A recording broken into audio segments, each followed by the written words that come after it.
It's a big day in the Karen Read case. Another hearing. What's going on with the jury? What is justice in this case? I'm Vinnie Politan, along with Al Wunsch III and Glenn Jones, Jonesy, the radio legend. This is the Tangent Podcast. We're back. Hey. All right. Yeah, this is the theme song, folks. You voted for it. Vinny and the Tangents, True Crime Podcast. Vinny has the blue eyes, Al cracks the jokes. Jonesy stays behind his shades, entertaining all the folks. It's Vinny and the Tangents, True Crime Podcast. Load up all your comments. All right, folks, welcome to the show. Great to have you with us on this Friday. Wow. We took a week off, didn't we? We were off 1 week. I was in Seattle. You were in LA. I know you were in Las Vegas, right? I was in Vegas, baby. I was in Vegas. I was doing a little Mo Green action in Vegas. So now we're all back together. Jonesy, where were you? I was in Asbury Park, New Jersey. Look at My that. adopted home. There you go. Open it up for the Jukes. Yes. The Jukes. got that How many Lobambo Jukes there. are there in Asbury Park? You know, the Asbury, Southside Johnny and the Asbury Juke, some listener in England or fan in England did a tree of their musicians. And as of like 10 years ago, they had 156 members pass throughout their career.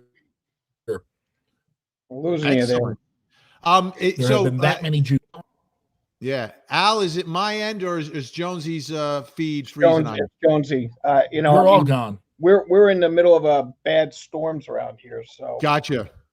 All right. Well, Jonesy, I think you're back with us. Bless you, Al. Jonesy's gone. Jonesy's gone. Here I am. Jonesy's back. There we go. So it's me, huh? Yeah, It's you. It's you. So- But let's start here, okay? wait, could we just start on something? And I don't mean to be didactic nor facetious, but today, historically, is very significant from the standpoint of true crime. Okay? Because on this day, August 9th, 1969, Oh, yes.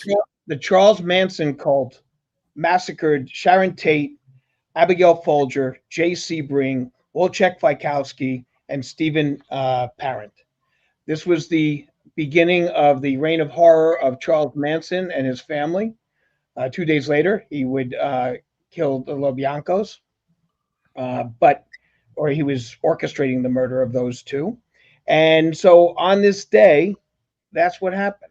So it's pretty significant from the standpoint of history, one of the longest trials in the history of criminal law, which, I mean, if you get a chance to read the book Helter Skelter, please do. It's phenomenal, and the detail is just incredible about what went on in that. And also on this day in 1974, Vinny and Jonesy, 5 years later.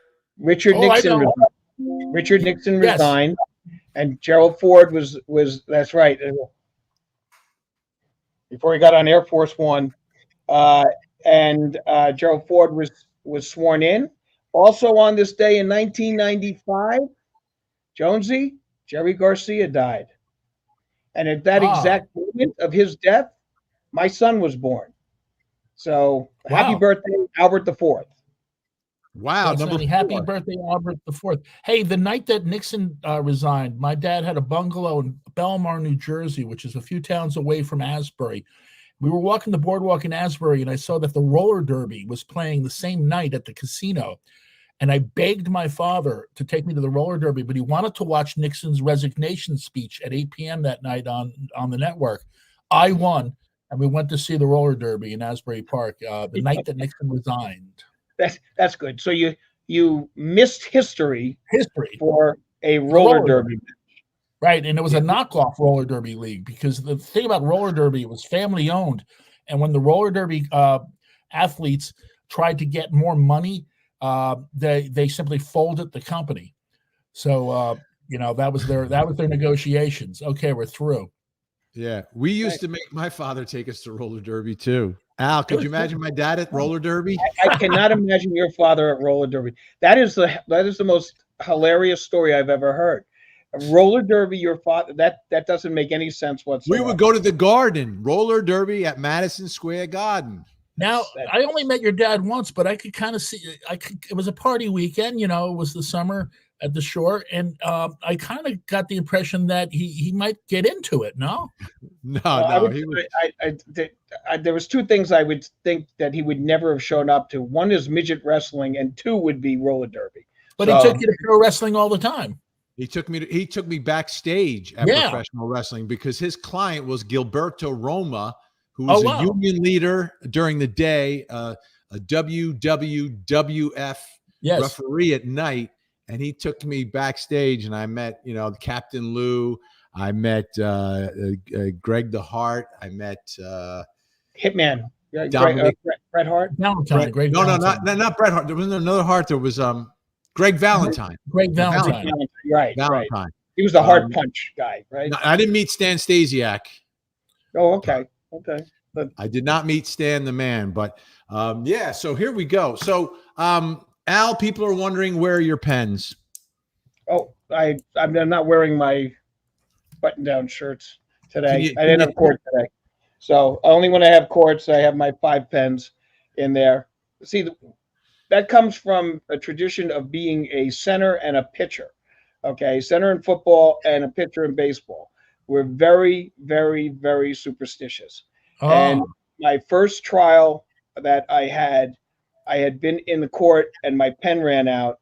And so I panicked and I couldn't find another pen. And then finally defense counsel handed me a pen and I swore that would never happen again. So I keep 5 pens in my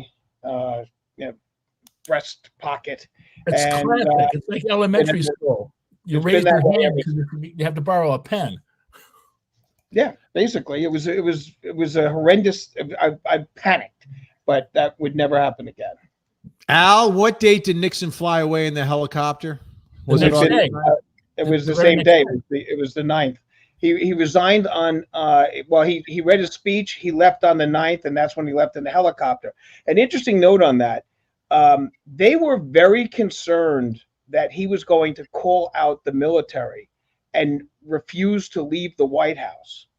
And that there was because I had actually had a conversation with some of the people that were involved with him when I worked at American Enterprise Institute. And they were saying that it was very touch and go as to whether or not he was going to lose it and then barricade himself in the White House with the military troops. Oh, stop. But the shame of what happened to him was too overpowering, and then he left. And then he gets pardoned by Gerald Ford shortly thereafter. Gerald Ford, the unelected president, my favorite. Hey, Al, can I ask you one more thing about that, Al, though? Let's go to the Watergate break-in. Yes. How many of those people were actual, like, CIA-related agents? Well, there was one. McCord was involved, like, with the FBI and the CIA. Okay, then you had a couple of other guys that were considered to be like Cuban agents and things along those lines that had worked through there. So there was a connection. These were all rogue, though. They were all rogue people. They were not necessarily. Obviously, it wasn't sanctioned by the FBI or the CIA, and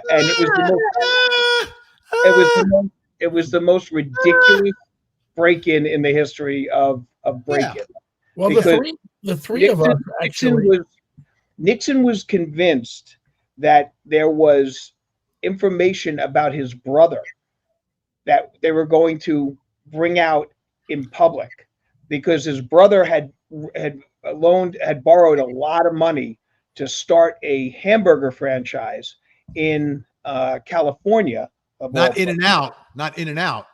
No, not In-N-Out. But at the same time, another guy by the name of Ray Kroc had come up with another idea, and that idea. He stole the idea. Well, I saw the movie with Michael Keaton. The Ray Kroc brothers. But nonetheless, Nixon's brother business went absolutely bankrupt, and he owed a lot of money to the head of the Democratic committee at the time, who later became the basketball commissioner. Okay, O'Neill. So it was one of the situations like that. But the truth is, Al, isn't the truth? Like, this was the most one-sided election. It was like an actual landslide. The Star Ledger headline said Nixon in landslide. Nixon is if you take a look, with Nixon has been involved, okay, 56, 52, 56, 60, okay, then he runs 68, then he runs 72.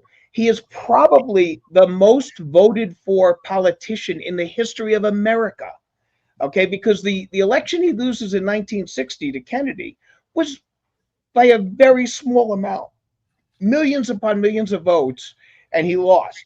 And had he challenged Illinois, he probably would have won, but he didn't do that because he felt that the people had spoken, and he stepped down.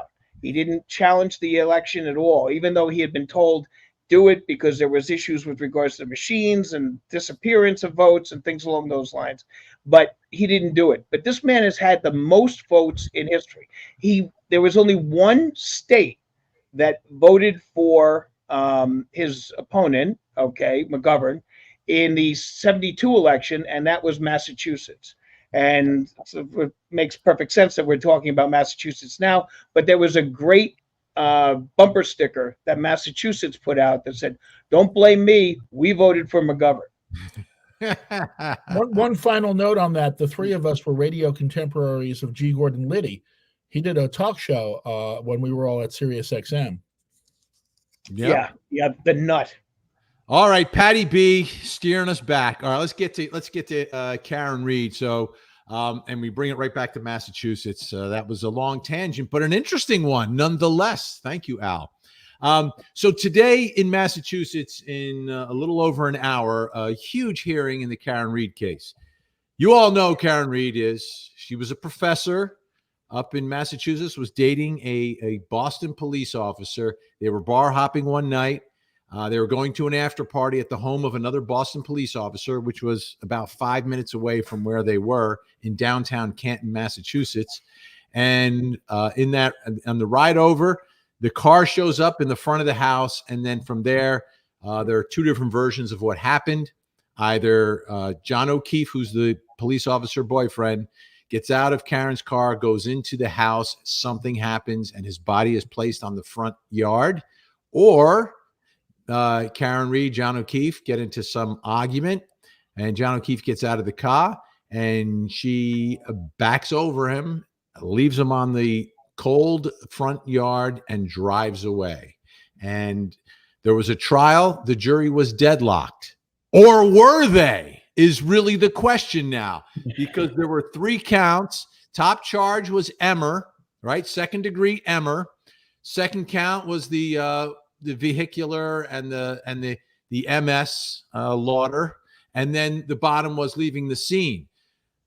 4 jurors, I think it's 4 now, have come forward to both sides, not just the defense, but the prosecution has apparently acknowledged, being contacted by at least one of these jurors, that there was a consensus of 12 agreeing not guilty count 1 on the second degree Emmer and on the leaving the scene. And now we've gotten in a supplemental filing by the defense that there's some clarification by one of these anonymous jurors that no one believed that she thought she had struck him. That's why I guess they got rid of the leaving the scene as well, because no one, according to this juror, according to the defense in their filings, no one believed that she did it on purpose, number one, and no one believed that she even knew she had done it. So that's where we are. Those are the allegations. That's what's on in the papers that have been filed. And now the judge has to make a decision. And obviously what the defense and Karen Read want to do is say, listen, in the interest of justice, count 1 and count 3 should not be part of the second trial in January. Okay. I just want to address Patty B, who made the comment about, is this about Karen Read or politics? Nixon's resignation is true crime, folks. Okay, it is a true crime situation. He committed a crime. He tried to cover up the crime, and that is I am not a crook. That's exactly right. But nonetheless, I am not a crook. I'm calling you. Politics. It's also true crime. And when looking for a place to relocate, they decided on Saddle River, New Jersey. Well, initially it was Upper Saddle River, and then they moved to Park Ridge. And I used to see him all the time, and he could not have been more gracious and more generous with his time to speak to a young kid who was just outside with 15 books for him to sign. So that was me. But let's take a look, Vinny, at the rules of Massachusetts criminal procedure. Okay, when a verdict is returned and before the verdict is recorded, the jury may be polled in the discretion of the judge. Okay, that's Rule 27 in the rules of criminal procedure, and that wasn't done. But a verdict wasn't reached. But it doesn't matter. That's the same situation would have come down. If I was defense counsel, I would have said, can we poll the jury on this? Okay, and see what the situation is. They didn't do it. Now, I don't blame defense counsel for that because, as I said, and I've said before numerous times, you're in a trial and you're fixated on what's going on, and you are, living and dying on the words that are going forward. You've got a situation where the jury comes back saying they're deadlocked. That is always a good sign for the defense. And that's a lot of times what we're trying to do is to create that, because then that gives us some bargaining power before we go to the next level. I don't know if I would have remembered to say, Judge, can you poll the jury? But that wasn't done here. And then once the seal is gone, once they leave the courthouse and they are discharged as jurors, you can't take that and use that as an issue at this point in time. You can't. Okay. I mean, like I've quoted from Thomas More, and I'm going to quote it from him again. I know what's legal, not what's right, and I'll stick with what's legal. And that means I'm going to stick with the rules, and the rules say that. Okay. The rules are what protect all of us. And it may not be fair. Okay. But the law is not fair. And rules are not fair. Because if rules were fair, they would be stretched and broken every time. And I'm gonna, in a little bit, I'm gonna talk about a famous scene in the movie or in the play of Man for All Seasons, where they asked Thomas More whether or not he would give Satan the benefit of the rule of law. And William Roper says, so now you give the devil the benefit of law. Thomas More says, yes. What would you do? Cut a great road through the law to get after the devil? Roper, his son-in-law, says, yes, I'd cut down every law in England to do that. More says, oh, and when the last law was down and the devil turned round on you, where would you hide, Roper? The laws all being flat. This country is planted thick with laws from coast to coast, man's laws, not God's.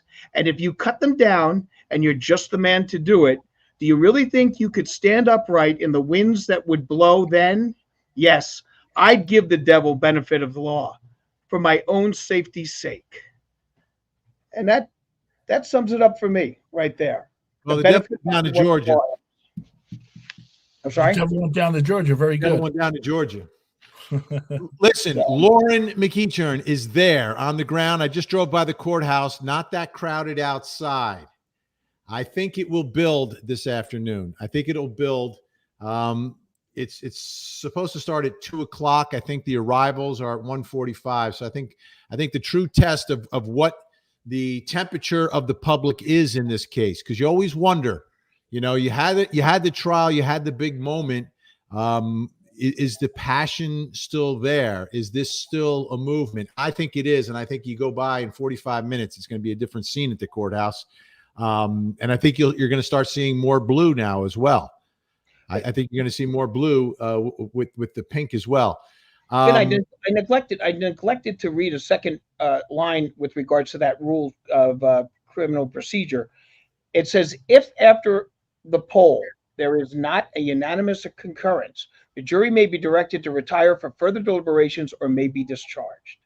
Okay, so I didn't mention that part. So you had said, well, that they didn't come to a verdict. But when they come out and they say, listen, this is our situation, the judge has the discretion to ask.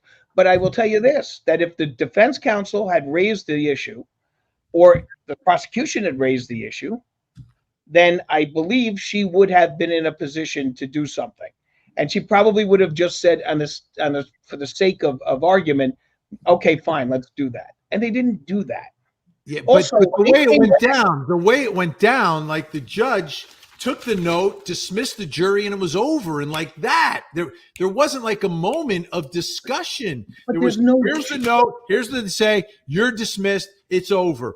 Boom. By the way, the jury was like whisked out of there. So the judge couldn't even speak with the jury, is my understanding. They were whisked out, and the jury was gone. Boom. No one said, well, we reached a verdict on. I mean, look, I've been in trials where they have found, we got question 1, we got question 2 done. We can't come to an agreement on question 3. And that is a valid verdict.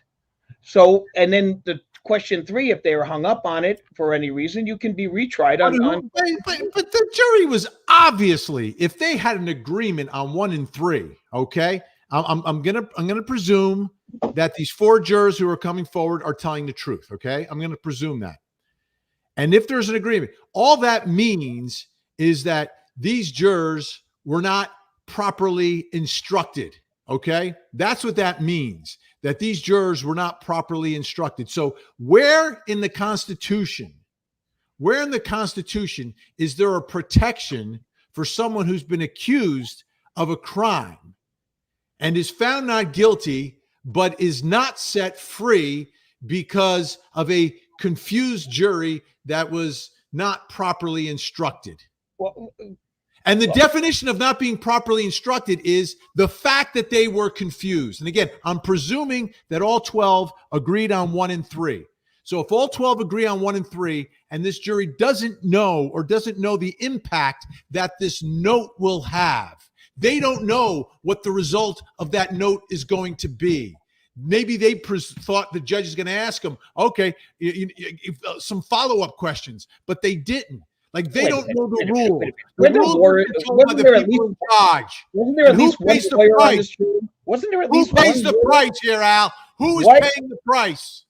Well, I would uphold the law for no other reason, Vinny, but to protect myself and to protect you and to protect all the wonderful people who are watching. Who gets harmed? I uphold by dismissing counts 1 and 3. Who gets harmed by dismissing counts 1 and 3 if this jury actually came to that agreement? What's the harm? What is the slippery slope that we're on? It's breaking the rules. Okay? And what happens when the devil turns around and there are no laws to protect you, Vin? You're screwed. You're down in Georgia. No, you're talking about laws. You can't even wait. Hey, Jonesy, you be the arbiter here. He said breaking the laws, but this is a rule. Rule is a rule. You know the rule is your law, and the Constitution is the Constitution of the United States of America. Let me ask you this: you're always saying that as a prosecutor, your job is to find the truth, not to get a conviction, but to find the truth. So I know this isn't going to happen because it just doesn't happen in the world. But why can't the prosecution take a look at this and simply say, in lieu of what's going on, we're going to do the right thing? Because the problem is this, Jonesy, you don't know if it's true. Okay, you don't know if it's true. What? Find out. The game now. Everybody, wait a minute. Look. You've got a jury now that is tainted. Okay, you have a jury now that is tainted. A jury that has been able to hear everything that was going on. Read the newspapers now. Take a look at the newscasts. Make them swear to it. There are people afraid to even have their names revealed because of. You don't have to reveal the names for this. Sorry. Yes, you do. No, you don't. Vinny, you can't. Well, the names are going to listen. The You names can't are have not held in abeyance forever. The names will not be held in abeyance forever. That's But there's illegal. a reason Okay? why people are scared. Okay, and so now they may go another way just because they're scared. All All right, right, you go can't- another way. They've got to swear to something, and if they're going to lie, so here's what you take them one at a time, right? So if one of them comes in, and if they start lying They're under contaminated at this stage of the game. They're not sterile. They're contaminated. Okay. Once you leave and you're done, you are free to do whatever you want. You're free to talk. You can write a book about the damn trial. Anything that could be done at that point. and Okay. what if that book They is are not sterile anymore. They have been contaminated by social media, by everything that's going on. It's not the way it works. Okay. That's not how the system is designed. Now, I know that means that there could be unfair things going on. She's going to get another trial. It'll be a fair trial, and she'll go forward accordingly. And everyone will not make that mistake ever again. I'm sure now in every courthouse across the country, they're going to be asking So you're for admitting it's a mistake. Since when not a does a mistake. mistake It's not a result in mistake. someone potentially going to prison for the rest of their life? It's not a mistake. They followed the rules. That jury form. Okay, the jury questions. That's been going on in the Commonwealth of Massachusetts forever. I'm not comfortable they with this. changed it and that they did what. Now, of course, defense Not- counsel wants to have. I want a thing where it says not guilty. You don't do that. I've never seen that. I am I've not never seen comfortable with this. Two things I'm not comfortable with. I'm not comfortable with our system of justice giving a stamp of approval to just looking the other way, putting blinders on. Okay, I'm not comfortable with that. I'm not comfortable with a prosecutor who doesn't want to know the truth about what happened Vinny, inside that jury room. there's no I'm not blinders. comfortable with that. And by the way, the original charge in this case did not include second-degree Emmer. When she was originally arrested, it had nothing to do with second-degree Emmer. So maybe it is more appropriate in seeking the truth of what may have happened here that we don't charge second-degree Emmer. I will give you that. I will agree with you that I thought that Yes, I got him, Jonesy. I got him. They overcharged. There's no doubt they overcharged. I've said that from the beginning. I thought it was ridiculous that they went with a second degree. They could not, there was nothing that could have proven that. Okay, as far as I'm concerned. I agree with you. And guess what? If they go back on a retrial, I guarantee you they're not going to go back on a second degree. It's foolish for them to do that. All right, we need to acknowledge. Prosecutors learn from their mistakes. They saw that the jury was confused with regards to that whole issue. So that you yourself have said that the prosecution will have an advantage on a retrial, and the prosecution always does have an advantage. And the advantage is not going after the second degree. The advantage would be paring down the charges and being a little more specific because they've got them on one issue, they didn't get them on the other. So therefore, you're right. It is always, as I said before, it is an advantage to know how to parse your charges. So Alicia, if this jury did unanimously agree on the two charges, as the four jurors said that they did, then the prosecution is basically just given a do-over. You know, they would have lost, but now you can learn from that. You can learn from that and turn around and get a conviction, whether it's deserved or not. Look, it's not fair. It's not fair. It's not Wait fair. a minute. Not There was fair. a juror. It's not fair. One of the jurors was a lawyer. Okay, you're telling me the lawyer, Vinny, didn't understand jury charges? I mean, come on. Obviously, they didn't. If they understood they didn't know what was going to happen. Do you think the jury really knew what was going to? Nobody knew what the judge was going to do with that note. What is the How would difference? the jury know? The lawyers What didn't even know what the judge was going to do with that note. What is the difference between this trial and any other trial that goes on? We have jurors in there that are not professional jurors. There are countries that have professional jurists. We But don't have. nobody knew what the judge was going to do with that note. And Nobody that's why knew. you stand up and say, Your Honor, I'd like to have the jury polled. And if the judge says no, then you got her on perhaps reversible error. The judge declared a mistrial before anyone was permitted or given the opportunity to say anything. By the way, Alicia, hello to my three favorite handsome gentlemen. Well, hello, Alicia. Thank you, Alicia. Bless you. Bless you. We've got Justin Murray. Do you think Judge Bev is annoyed, or is this the kind of development that excited judges and lawyers? I would think she has to be annoyed. It doesn't paint her in a positive light. Yeah. This is like an additional head. First of all, no judge ever wants to try a case twice. Let's start there. No judge. The one thing every judge wants in every case is they want to clear the case off their docket.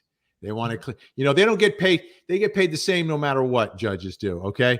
But everyone, when they work, there's like, you want to accomplish things, right? And for judges, accomplishing things is clearing cases, getting people to agree to settle, agree to a plea, bring a trial to a verdict. That's what judges really want at the end of the day.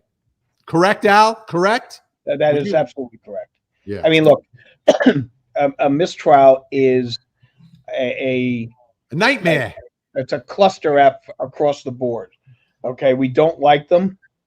They are very frustrating, and it is very costly across the board for the for the Commonwealth and for the defendant and for everybody else involved. It's an absolute nightmare. But the problem is this: how do you bend the rules? There was nothing that was done, okay, against the rules. The verdict was returned as they couldn't come to an answer. But aren't things always done like after the fact, for justice, for the purpose of justice in the case, which justice equals to truth? Like, why would that not be the top concern of everybody? Thomas. Wait a minute. Because this is the problem. The jury was released. Once they have been contaminated with the outside social media and everything else going on, you don't have that same 12. What happened to Murdoch? We brought the jurors back. We brought the jurors back in Murdoch. Down in the Low Country. Jonesy, you remember down in the Low Country? After that verdict? That was on whether or not the jury was influenced. Right now. That was whether or not the jury was influenced by the court officer. Hello, same thing. Well, there's no issue of anything to do with that. They were exposed. We brought them back. But the bottom line is that's got nothing to do with this. Okay, this is a situation where there is no allegation that someone in the court was influencing them. If that's the situation, or if they were up on bribery charges or something like that, of course you'd bring them back on that. But that was part of a criminal investigation as to what could have possibly happened to that court officer. But you say that they're tainted now, but we don't want to ask them like what they think of it now. We want to ask them what they decided in that room, and if they're sworn to tell the truth on that. Let's be realistic. Okay? If they're sworn to tell the truth on that, they're going to perjure themselves. Al, they're going to perjure themselves. Is that what you're saying? And they've got 11 witnesses against them if they do perjure themselves. What if they go, well, I kind of thought she was innocent. I kind of thought. The question is simple. Did all 12 of you agree? Did all 12 of you come to an agreement? Because the question is not simple because the evidence is no longer just the evidence. Did you? Not what do you think now? Did you agree then? I'm telling you, the problem is this: you have to go by the rules on this, and it's unfortunate defense didn't ask for it. Defense didn't, on the other hand, I would say to myself, maybe defense didn't want to ask for it because they didn't want to hear that it was 11-1 to convict. Okay, I mean, you know, So what's the you take poll a, you do question? take a shot. You wanted the jury polled on a deadlock. What exactly did you want that question to be? Okay, what is the split? You know, Mr. Jones, what did you say? I said not guilty. Mr. Smith, Oh, what did you say? no. Guilty. So you wanted each one to reveal That's a verdict. their vote. Yeah, of course. That's Wow. what a deadlock is. Wow. And I it could know be that's what a 11 to deadlock 1. is. Look, I have never seen a polling on a deadlock ever. Okay. I also don't believe that New Jersey has a rule like this. So I can't necessarily equate one with the other, but that's the rule. Okay. The judge may poll at the discretion. Okay. In this type of a situation, if everything was going the way it was going, I can't imagine that a lawyer sitting on the jury who went through law school and has practiced would not have said, Your Honor, we did agree with Wait one a minute, Al. Think back to your days of law school and the people you went to school with. Okay. I went to school with some incredibly bright people. I went to school with a few who might not exactly know what to do. Now we're saying that this person was inept. Is that what the whole situation is now? Well, I want I never went to class in law school, but you know what I did? I sat in a courthouse watching people like your father and other great jurists, handle trials.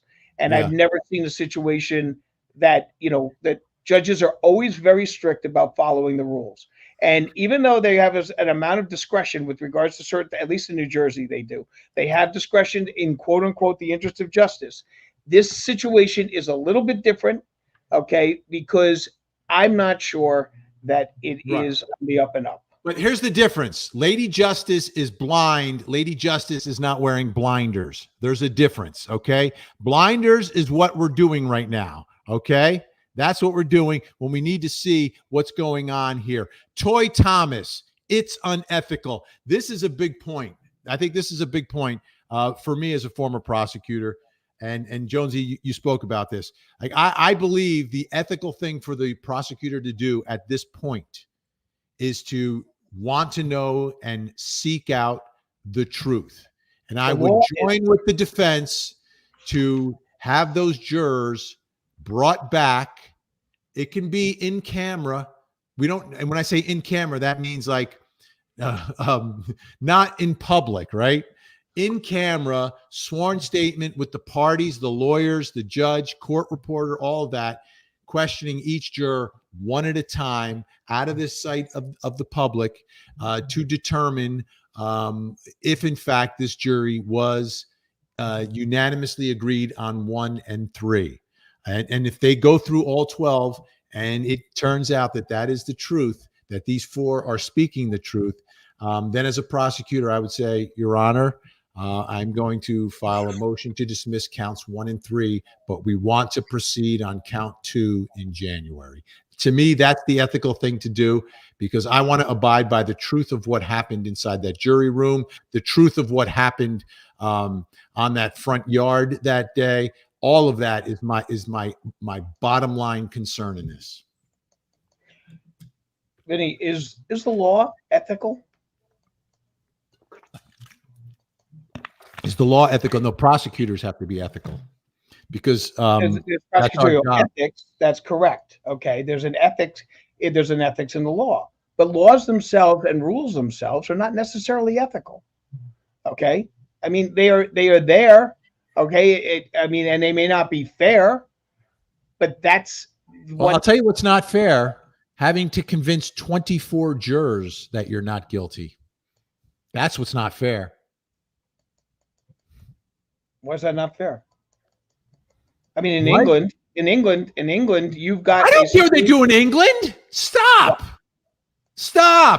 If we're going to look at systems, do they have the same constitution as us? No, they don't. But we have our system is based on the English jurisprudence system. Yeah, and like a Star Trek the movie was based on the TV series. I get it, but it's not the same. Well, the needs of the individuals outweigh the needs of the few or the one, as Mr. Spock once said. Something like that. Live I'm long not and even a prosper. Trekkie. Oh, Wrath of Khan, baby. The second Wrath movie. of Khan. Wrath of Khan is a that's Star Trek 2. Wrath of Khan is a phenomenal movie. Absolutely phenomenal. You know, it took Ricardo me Montalban was it great. took me decades to figure out that Khan, Ricardo Montalban, was doing Moby Dick. Like I never realized that. Rich Corinthian leather. Like all the quotes from it and so on and so forth. And also, I will leave you as you left me, stranded in the center of a dead planet. Albert, I am laughing at your superior intelligence. They put creatures in our ears. Oh, that's the best one. Michelle L., the jurors didn't actually follow the rules, though, because they misunderstood the rules. Murdoch jurors remained anonymous. I'm sorry? Remained anonymous. Anonymous. Yeah, they're not going to be anonymous forever because these are public trials, but the judge can seal them for perhaps an even longer time now if they need to come in and provide some sworn testimony. Would you accept a sworn affidavit? No. Neither would I. They need to be questioned. Yep. Hey, by the way, let's acknowledge our mod squad. We love the mod squad. Yay. The wonderful women who are keeping law and order inside the chat. We got Gen X to the seventh power. We've got Melly. We've got Frankie Figs, and we've got Jennifer Soubey. So yep. To the mod squad, working hard each and every time, which is wonderful. Let's see. I'm going to put up another. Oh, here we go. Stephanie Lee. Where have you been? I'll tell you where I've been. Okay, this is a good opening. So a couple things. It's summertime. Took a little trip. But I just launched a reconfigured live 9 p.m. hour on my television show on Court TV. So now, and a lot of people have questions about this, 8 to 9 is Closing Arguments with Vinnie Politan, live show, Monday nights. Al is there with me. Okay. Now from 9 to 10, Monday through Friday, live on Court TV, it's Vinnie Politan Investigates. So in the first hour, we're handling more of the legal angles of the big stories that are happening. In the second hour, we're taking a deeper dive into one big story, bringing in people connected to the story. We're looking at the psychology of what's going on. We're taking a look at the investigation. We bring in our experts. So it's really more lawyers in the first hour, experts and people connected to the stories in the second hour. So now let me say, ladies, that I tuned in for the first time last night, and you're going to love the outfit change when Mr. Politan puts on the tight trousers and the button-down shirt with the button opened up all the way down to here, ladies. Oh, you're going to love it.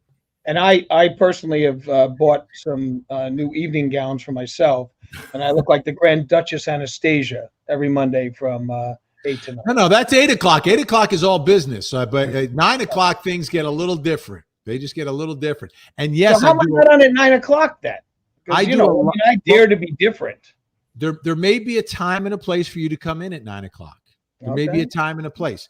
But it is an actual live wardrobe change that takes place. I have 4 minutes between the end of the first show and the beginning of the second.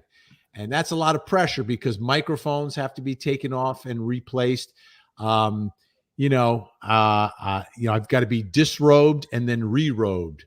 So 4 minutes, it's not easy. You make it sound like you're working with plutonium or something like that. You're just changing your friggin' shirt. I mean, don't lie. Okay, let's face it, facts. Let's face facts, all right? Nobody, wears pants that is tight-fitting or anything with regards to these types of shows. You're only from the waist up. So you're wearing a shirt. Oh no, 9 Oh, o'clock. no. Monty. Yeah, he's on a stool. You see everything. You see his cuff. The cuff. As a his matter of pants. fact, opening night, Jonesy, I don't know if you saw. I did The this just sock? for you. He's a sock. Is that the thing? I wore my blue suede shoes. Oh, beautiful. Yeah. So So I I'm have gonna brown do, suede shoes. yeah. So Just that you have blue suede shoes means that you're the coolest. yeah. So What that's about where brown? I've been, Stephanie. That's where I've been. And it's been busy getting ready for this relaunch. So I've had a little less time to focus here live streaming, but we'll be back up to speed shortly. Have you considered a little bling? Since you have that open button, going down on your chest, Like a choker or something? like a nice Maybe? Italian horn or something like that. That's right. It's not unusual to be loved by anyone. I don't know. I think there are things I could do. People suggested maybe wearing a hat. A hat. No, you wear hats when you have hair like this. When you have hair like you don't wear a hat. That's a nice hat. That's a nice hat, right? This is my prosecutor's hat. I keep it ready in case I put on my prosecutor's hat. Because on my show for years, I've had these guests who say, well, if I put on my prosecutor's hat. So I said, you know what? I should have a prosecutor's hat. So this is my prosecutor's hat. Very nice. Yeah. Works for me. All right. Here we go. Stephanie Lee, they don't poll in Massachusetts, according to the judge. They don't poll there. No, then the rule is wrong. So Yeah. I only look at the rules. Okay, folks. I cited the rule to you. I gave Albert, you what the rule something is. tells me that you Everything broke along the those rules. lines. It's Massachusetts Rules of Criminal Procedure, Rule 27. Okay, for those of you Something scoring at tells home, me- that's Rule 27, which is also my birthday in March. So just remember and start looking for nice presents. Miss Oden loves my shirt. Thank you, Miss Oden. Something tells me, Albert, that you once you learn the rules, like all the greats, you broke a few along the way. No, so the thing is this, that if there was I've used this quote before, and it was one of those things that I learned very early on, that if he who knows the rules, okay, and that is important. Why did Don Bosco send pitchers and catchers to umpiring school? So we knew the rules, so that when we had a discussion with an umpire, it wasn't the ball player and the umpire. It was two card-carrying umpires speaking to each other. Okay. Let me just interrupt for a second, Al. But if the umpire makes a mistake, don't we send it up for review now? And isn't that have a better result? Isn't that a better result? In 1848, when I was playing, they didn't have that. Right. But aren't we getting to the truth now, which is what every umpire and every judge should want, is the truth. If I were an umpire and some kid started quoting the rules to me because the school sent them to umpire school, I'd kick him out of the game on principle. Never happened. In fact, I've even gotten umpires to change their call, okay, based on the fact that they didn't follow the rule correctly. It's never happened. Well, they have a respect. They have a respect for that. I mean, like they know who the umpires are, because umpires are a small family, and they all work different things. And in the summer, we all worked umpiring games. So it would never have happened like that, Jonesy. And you don't come up to them and act like a wise ass. You come up there and you speak to them and just say, sorry. That's like the guy who tells the cop that I pay your salary, Well, that's a different situation. That I'm not being sarcastic. How about the I'm guy not being sarcastic. How about the guy in the motor vehicle stop who starts, spouting out the law to the officer? He's not going to win. What Jonesy's got me doing is like I'm sitting there going like, "Hey, umpire, my Sherry Amore," because the blind is Stevie Wonder. Okay, I'm not doing that. I'm saying, listen, why are you interpreting it that way? Because the rule is this, and then I've had them change their call. All right. You go out there and you kick dirt on them. That's what you do. Yeah. Melly, I love Tangent Friday. Vinny, Al, Jonesy, thanks for being here, everyone. Hit the like button. Love you, Melly. Thank you, Melly. Hit the like buttons, folks. That's important. You got to hit the like button. I'm hitting the like button for all of our mod squad right there. I'm hitting it Boom. right now. Bingo, bingo. Like, love, love, love, love, love, adore, and all of them. All of them. What's here's a question. This is a quiz. Stephen Gallant, name of the Danny DeVito movie where he failed the bar 6 times. Oh God, that's the one we quote all the time. That's the Danny. It's not Danny DeVito. It's Joe Pesci. Right. Is there a Danny DeVito movie? My cousin Vinny is the one where he failed. I think they're referring to My Cousin Vinny because he did fail the bar. Right. Yeah, but it's not Danny DeVito. No. It's a different guy from Jersey, right? Although Danny DeVito played, what was that movie? He was in a movie, which was, it wasn't a comedy though, but he couldn't pass the bar. Oh, okay. And I thought it was. I stand corrected. This is Kelly E makes the point. Thank you, Kelly E. I should have made this point because you have done a tremendous job here in really focusing what the problem and issue was here. It's not about polling the jury. It was about the judge clarifying with the jurors that they were deadlocked on all charges or not. This is not justice. Like just a quick inquiry from the judge. Are you deadlocked on all 3 charges? Because the jury just said they were deadlocked. They didn't say we're deadlocked on all the counts. They just said we're deadlocked. So that Kelly, brilliant, by the way. This is brilliant because this really cuts through all the noise that I've been making today, and really laser focused on what really happened here, which is the jury said they were deadlocked. They didn't say what they were deadlocked on. And from my perspective, I don't like blaming judges for anything, but I think it's incumbent upon the judge to get clarification from the jury about what the deadlock is. For the record, for the record, Danny DeVito failed the bar exam in the movie The Rainmaker. 6 times? I don't believe it. I don't remember if there was a 6th time. The 6th time, I believe, was in My Cousin Vinny. Yeah. But, Danny DeVito failed the bar exam and was like a legal assistant to the in that movie. And when I think of The Rainmaker, I think of Burt Lancaster. That was a Francis Ford Coppola film, by the way, with Matt Damon. It was an excellent movie, actually. Lauren Katie, the vote was the vote. It doesn't change just because they went home. It doesn't change the vote. That's not true. It can change. No, it can change. I don't understand that because we're talking about how they voted that day, that week. Because the bottom line is that.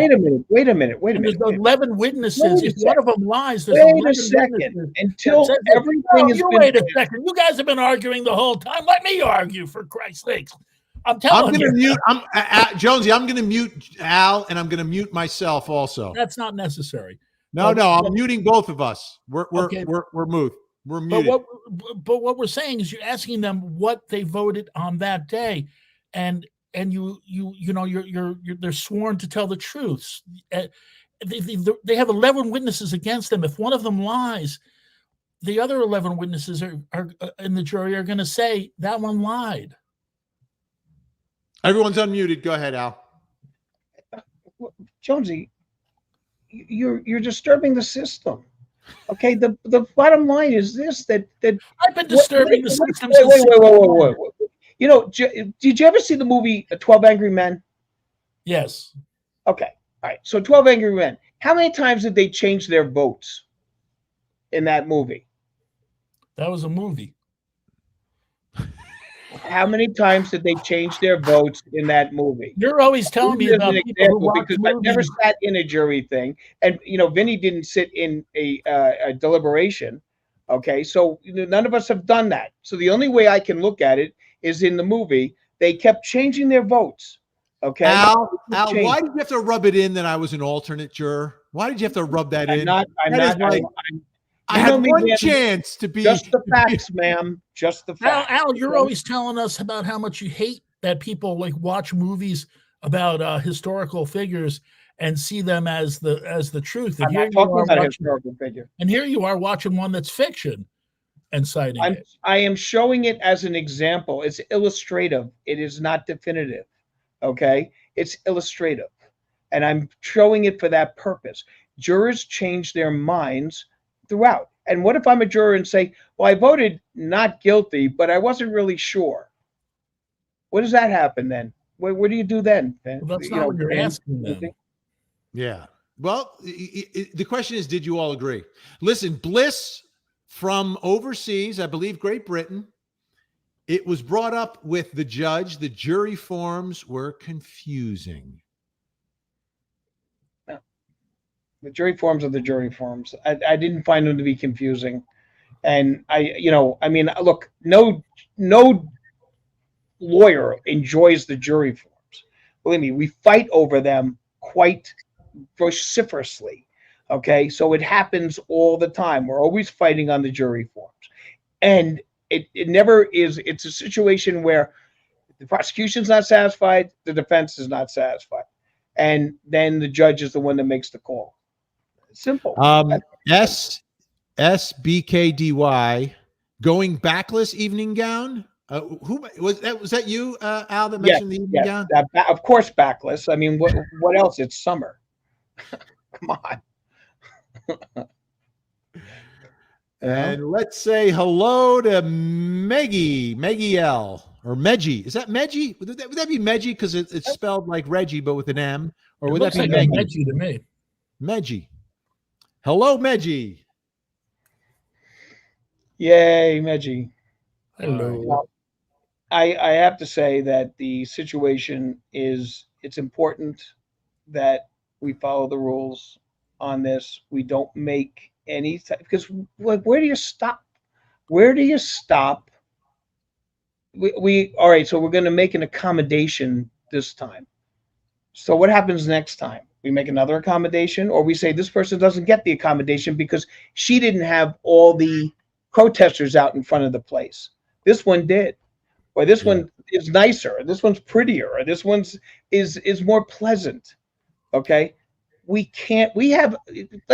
remember, folks, there's a dead man in this. There is a man whose life is gone, a man who is no longer with us, bereft of life. Okay? Right. And he deserves justice. Yes. Just like the defendant deserves justice. Yes. So at the very least, we can follow the rules. That's my point. Peppermint pointing out at least 1,000 people. At least 1,000 people have said what Kelly E is saying. Well, all right, Peppermint. So we'll give you Peppermint some props. I just can't. We don't have time to put 1,000 posts up here. But I love the way that Kelly E said it. So don't be jealous of Kelly E. I like the fact what did Kelly E say again? What's that? What did Kelly E say again? Oh, Kelly E focused it that it wasn't so much about polling the jury. It's that the jury said they were deadlocked, right, and there was no inquiry as to what exactly are you deadlocked on. And which probably is a better way to make a record, because that's, your judges also have to make a record.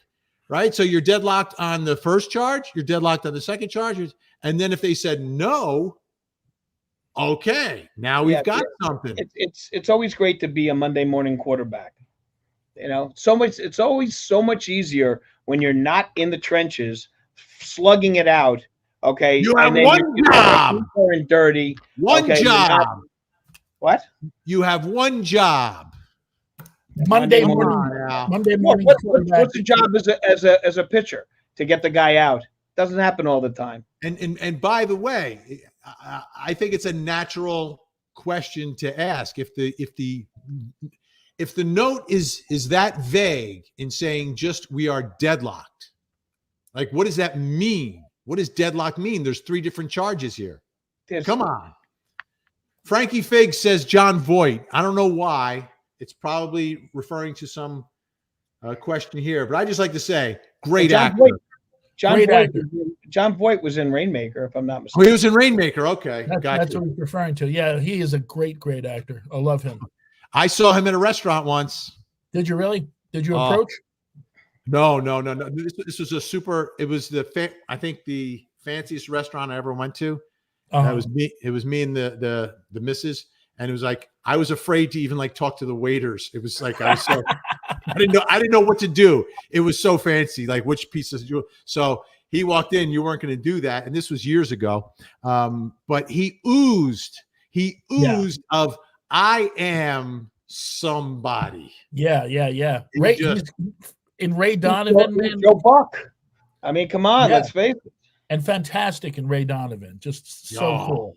So cool. I was in a restaurant in Kiowa once that I knew I was way above my head when they brought a muffet over for the gal's purse. Or a tuffet. I'm sorry, a tuffet. Tuffet. Little Miss Muffet sat on her tuffet. You know, the place. Jonesy, we can edit that out. Okay. So we'll give you a take 2 on that. Yorkie mom. Oh, we can change this, but we can't change the outcome of the Reed case, right? Well, there you go. Exactly. Justice to me is not a tuffet. All right, Yorkie mom. People. Don't forget, this judge is the worst, so don't expect anything different or in favor of the state. The worst. He's the worst. What all of a sudden we became the Bowery Boys? Yeah, with the the judge over there. Speak to Worm. He's the worst. You know, sometimes when I say something, when I'm like, I kind of say it in character because I want to remove myself from the words that I'm saying. And I'll do like a voice like Vinny just did. I almost wonder if you did that voice because you wanted to remove yourself from that statement, being a journalist and, speaking about this case. Exactly. Yeah, because that's not me saying that. All right. Robert's always posting. We got to put one of his posts every podcast. Also, Vinny and Albert and Jonesy.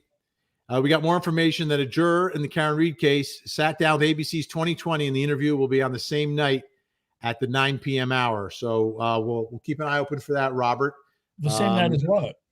Yeah, we have. I don't know. We have not got independent. We have not independently confirmed that, ladies and gentlemen. If it's a weeknight, I'll be watching VPI. Vinny Politan Investigates. Exactly. Laura agrees with Al. They've been tainted. Thank you, Laura. Tainted jurors. Tainted jurors. All right, Gringa, I'm with Team KR, but 100% get where Al is coming from. Thank you. Defense should have insisted on clarifying whatever they wanted clarified. Thank you, Gringa. Thank you. Very smart, very, very bright, very insightful comment. Tommy bringing up a big point here. Tommy Bernhard. By the way, I love Tommy's picture. I just love it. It's an awesome very picture. Cool. Sad part for Lally, that's the prosecutor, is his case will never be better, only worse. He will get mopped next time with all the investigations. These are the investigations of the investigators. So the next time Trooper Proctor gets up on the stand, there's going to be a lot more to cross-examine him about, right. Which is all the disciplinary actions that have been taken. That's true. I think the only way the prosecutor's case can get better is if they do what Al said, which is don't drop the charge, drop the second-degree Emmer, and your case gets better. Parse the charges, which is less is more within their prerogative, and that's the smart. And you know what? Look, they might even be able to work a plea arrangement out. I mean, you never know. Murfetts, do we want an acquitted person, if true, to be retried on a technicality, Al? Do you really want that? It's not a technicality. Okay, I mean it's a rule that was not followed. Okay, everyone had the opportunity to say, "Hey, let's look at it a little more carefully." And I wish I had the replay of the way that verdict went down. I wish I had a replay. Because I mean, look, technically, everything is a technicality. Okay, I mean, and form over substance. Well, the bottom line is this: there's a reason why there's forms, and there's a reason why you have to follow the forms. Okay, because that's what makes the system fair for everyone. Why do we make changes in the law for specific people. Okay, it's not the way the system works. I want to make sure that the laws are there protecting me. Okay, just like they're protecting Karen Read, just like they're protecting you, Murphet. Okay, that's why I want them. I don't want these things to be knocked down to the point, as I in the quote that I gave from A Man for All Seasons. When I turn around, I've got nothing to protect me because all the laws have been shut down, cut down. I was going to use the same terminology as Murphet's. Earlier, I was going to say, compare it to like losing a championship on a technicality. So I was going to, you can attack me if you wish, but had I been able to get a word in edgewise, I was going to say that. Yeah. So I'm just not comfortable with it. This is I believe this is like our system of justice, and our system of justice has to seek justice always. Michelle L., where can I watch the recorded episodes of VPI, Vinnie Politan Investigates? The last episodes of VPI posted on YouTube are from a month ago, and I can't find it on the Court TV app. They usually put the clips. There's clips on the courttv.com website, but I thought on YouTube they were posting them. I don't think they're a month old because I watched on YouTube. I thought it was YouTube. I watched Monday night's episode. So I think they're going to be on YouTube, Michelle L. I think they're going to be there. I'm going to get more. I'm going to see if they're putting them all into one section so you can find them all in one section on YouTube. Like if they have a YouTube page just for the VPI episodes. But thank you, Michelle L. We're going to find out on that. The one of the comments that had come by was from Mr. Gallant mentioning the fact that Trooper Proctor has been served with a number of Brady letters in a number of, I guess, cases that he's involved with. And that's an interesting footnote. And what a Brady letter is that it's basically meaning that this information about him with regards to the charges that are against him, the allegations that are against him, has to be given to the defense. And it would make it very difficult for him to testify in other matters. It doesn't make it impossible. It makes it difficult. So anything that could possibly be used to impeach him would have to be turned over by the state. And that would make things a little bit more difficult with regards to going after a second-degree crime in the retrial of the Karen Read matter, should it be retrialed. So Marcia Self, hey, Vinny, getting a transfusion today and catching up. So obviously we wish you the best, Marcia. Good luck. Our thoughts are with you. I know everyone in the chat room is with you today. So good luck. Yes, absolutely. Absolutely. All right. What else we have here? Well, and Jonesy, I don't mean to be jumping on you, but losing a game on a technicality, the bottom line is it does happen. And it doesn't mean that you get a chance to play it again. Okay. Fortunately, in this case, Karen Read gets a chance to be tried again. If you lose in a championship game and it's on a technicality, the game is over. You're done. There's no replay. There's no redo. She's going to get another trial. And that's where the system works. Well, to go off on a tangent, I've always wondered why in baseball teams bother to make an appeal on a game because nothing ever comes of that. It's very rare. Just a way of protesting, I guess. Right. You lodge a protest, and then they will take a look at it. But that was done back in the days when you didn't have replays. So maybe now things might be a little bit different. But then once again, where are you going? I mean, the game.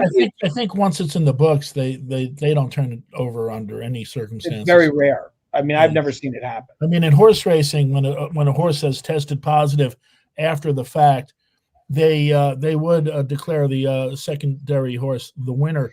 That just affects the purse Wilbur. for the owners. That doesn't affect the people who got paid. Very nice. Wait a minute. That doesn't affect the people. So the people that got paid for the horse that They've won already but been then was paid. disqualified would Yeah. that's interesting. I believe it's happened in the last within the last decade. I want to say a couple of years, but time as I get older is hard to judge. But what they did was the purse was taken from the horse, but the money was already out there. Could you imagine a horse with a purse? I'm sure Mr. Red knew a filly or two that carried a purse. Just Bliss, make sure, Vinny, on Monday, just on Monday, my shoes will match my bag, so don't worry about it. Nice. The forms were garbage, says Bliss from Great Britain. Yeah. That's like the linguini in The Odd Couple. Mm-hmm. Now it's garbage. Miss Dark Humor. Thank you, Miss Dark Humor, for Oh, joining. I like dark humor. Here we go. Justice for Jonesy from Michelle. Oh, it's justice for Jonesy. Justice for Jonesy? What did I do? I'm not quite sure I understand that, but I love it, Michelle. Thank you.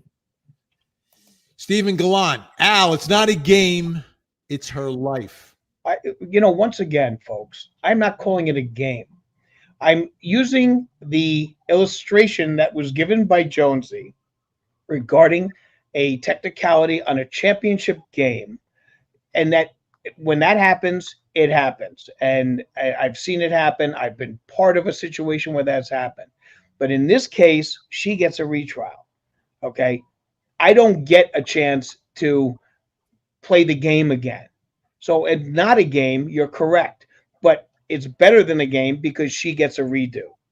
So that's the situation. Actually, didn't this just happen in the Olympics? Didn't they just award gold medal to a team that was finished second? I believe it was an American USA team due to drug testing from a previous Olympics after the fact. They just awarded gold medals to this whole team from previous Olympics. Well, I know that China had an issue with regards to. Well, yeah, there was an incident with the Canadian skaters as well. They a few years back they were given a medal that they had been deprived of. So, question from Miss Odin. Vinny, what are you covering for tonight's show on Court TV? Well, 8 o'clock on Closing Arguments. We're going to talk, of course, about this story. Karen Read. In about 20 minutes or so, things will start inside the courtroom. We'll have all the fallout, all the analysis of that. Then at 9 o'clock, everyone's favorite story, Sarah Boone, the suitcase case. Suitcase Sarah. Oh, that is a great one, I gotta say. What a disaster that is. I mean, the footage from that, as morose as it is, it's just so fascinating. You just can't take your eyes off it or your ears. Yeah. It's really, really something else. It's such a horrific situation, and the fact that this woman has manipulated the system as badly as she has is just even more frightening. I mean, 8 lawyers, Vinny? Is it what's she up to at this stage? 8 lawyers. Yeah. 8 lawyers. So, and then now she wants a lawyer because she's getting nervous. And why is that done? It is done to delay. But I mean, this case, the prosecutors, call it a grenada. Okay, we've heard that term sometimes, which means that it's an overwhelming force that's going to destroy the forces of Grenada in a minute. This is a Grenada for anyone prosecuting this case. There is no way she can win. No way whatsoever. So Julie Frew, my horses have purses. Nice. Ooh, nice.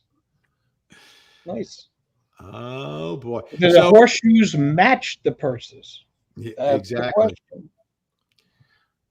All right. I think we're caught up on our I always want to make sure I'm caught up. Oh, this is interesting. Let me get back to the right frame here. 1 second. There we go. Now we can see everybody. I'm seeing some questions about changing the charges and things along those lines. That's absolutely what can be done in this case. And a good prosecutor is going to sit down and say, hey, look, Proctor is going to be a disaster. We have a problem with that. So then how do we deal with that? So it comes down to the bottom line that this case is going to be a different case when it gets retried. And I don't think there's any doubt that it's going to be retried, because even if the judge says, all right, guess what? I agree with you. We'll knock out 1 and 3. I mean, You still have 2. Count you 2. still have 2. So it's going to be retried regardless. You know, it's interesting. The retrial right now, it's scheduled, and it's always tentatively scheduled, but it's scheduled for January. Yeah. Much different situation outside the courthouse in Massachusetts in January than with this spring summer trial. I mean, it's going to be cold, super cold. And my guess is people will still show up because they're from Massachusetts and the cold doesn't bother them. That was one of the amazing things from that night. Everyone that was going out to the bars that night, like, they weren't even wearing winter jackets. They had like little pullover sweatshirts. And then one guy like walked home and he had just a sweatshirt on. It really, the cold is different for different people. My blood is thinned out. I can't take the cold anymore. Yeah, that's one of the things about being pulled out of that area and then going down where you are. It does thin your blood out. That's why this I go off a complete tangent. East Coast teams should never draft West Coast quarterbacks, but that's besides the point. Then maybe, you know what, it'd be nice to catch up on Black Swan, because I think I was right on that case with regards to the verdict that came in on her. Yeah. Veronica asking, are these clips screaming at me? Yeah. Veronica asking if these clips are live. No, they're not. They're not live, Veronica. This is what we call in the business B-roll, which is historical clips relative to the story. I don't have a live shot up there. I don't have a live camera up there. Someday when we expand our staff here at the Tangent Podcast, we'll have a roving camera there. But right now we don't. We're live. Yeah, we are live. We are live. All right. Well, we're just about out of time because I got a big meeting coming up to get ready for tonight's shows. Plus, we all have to watch what happens inside the courtroom on Court TV, of course, live coverage there. Let me get us over to a different look. No, this look. All right. Oh, let's do it this way. All right. So, nope, wrong way. This way. Here we go. All right, Al, why don't you tell them where folks can find you? Okay, so folks, you can get me, at Legal Weapon 3 on Twitter or whatever X is at this stage of the game, whatever it's called. And then Monday night, 8 to 9, on Vinny's show, where you can find more reasons to hate me. Simple. There you go. And radio legend, Jonesy, where can folks find you? Well, I'm up and down the dial, so the best way to find me is to check out all of the schedule at glennjones.net. Glenn with one N, like mommy intended it to be. And, I think this thing, Vinny, is going to become like what's Vanna wearing tonight? Everybody's going to be clamoring to see what Vinny's wearing tonight. There you go. Thank you so much. And I'm Vinny Politan. You can watch me on Court TV every night from 8 to 9. It's closing arguments. We bring in the best and the brightest attorneys like Al Wunsch III, and we break down the biggest crime and justice stories in the nation. Then from 9 to 10, I bring in people connected to the big stories, people who are experts in the world of psychology, body language, investigators, former FBI, people like that. And we break down the biggest true crime stories in the nation. That's Vinny Politan Investigates, 9 to 10 live on Court TV. From 8 to 9, it's closing arguments. And in between 8:55 or 8:56 and 9 o'clock, in those 4 minutes, I do a wardrobe change. At some point, we may turn it into a live stream in and of itself. It'll be tastefully obscure, but just to prove to people. Wait a minute. No, you know what you do? Like you just get one of those like those fold out things, and then Oh, you yeah. just throw the stuff over. Okay. You know? That was like Petticoat Junction, right? Was that Petticoat Yeah, Junction? exactly. You know, or in whatchamacallit, in Blazing Saddles. You know, then you slip into something more comfortable. Comfortable. Okay, then that's what you do, and you just do this to the camera. Go, ladies and gentlemen, I'm going to slip into something a little more comfortable, and then you go back behind that screen and you throw the things over and you pull the things off the top of the screen and you get dressed and you come out. Be That'd be amazing. nice. I Well, could go viral. For comedic effect, what you do is you have like a stash behind there, so you throw a bra over, like maybe a pair of panties. That may not be comedic. How visible are you when you do this? Is there crew around? If they wanted to, they could sneak a peek if they wanted to. I don't think they want to though. Josie seems very interested in your changing Well, situation. I'm a I'm man. getting a little nervous here. I do live remote broadcasts on a stage. I have multiple outfit changes during the course of the show, so I'm into that kind of thing. It's a part of showbiz, man. Do you have like a big flowing robe like Liberace? I have a robe. I have capes. I have feather boas. You name it, I've got it. I like that. Murphettes, trial 2 will be a slam dunk for defense. Listen to Conspiracy in Canton podcast episode 26, 38-minute interview with a Toyota TechStream expert. Mind blowing. And Toyota, obviously the parent company of Lexus. That'll be interesting. Thank you, Murphettes. All right, folks. Thank you all so much for watching. We love doing this. It's a passion project for the three of us who first started broadcasting together on Court TV morning radio on Sirius XM, and we're reunited here on the Tangent Podcast. And that's it. We'll be back likely around the same time. Some point we may do a set time, but who wants to be tied down? I don't know. Do you, Jonesy just smiled. So maybe he does. I don't know. But anyway, why don't you say goodbye, Jonesy? Goodbye, Jonesy.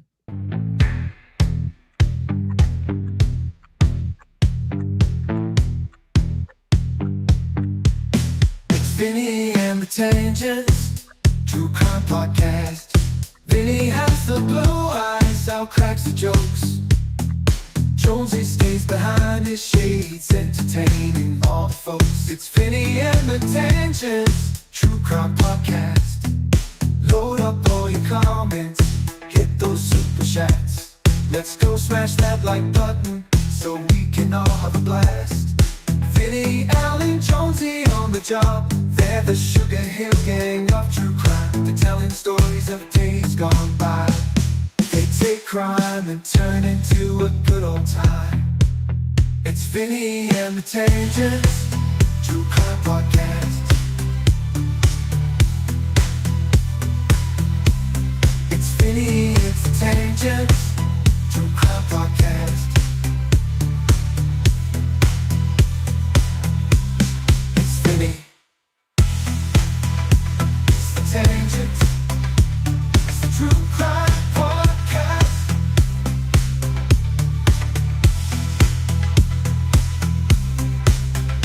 It's the True Crime Podcast.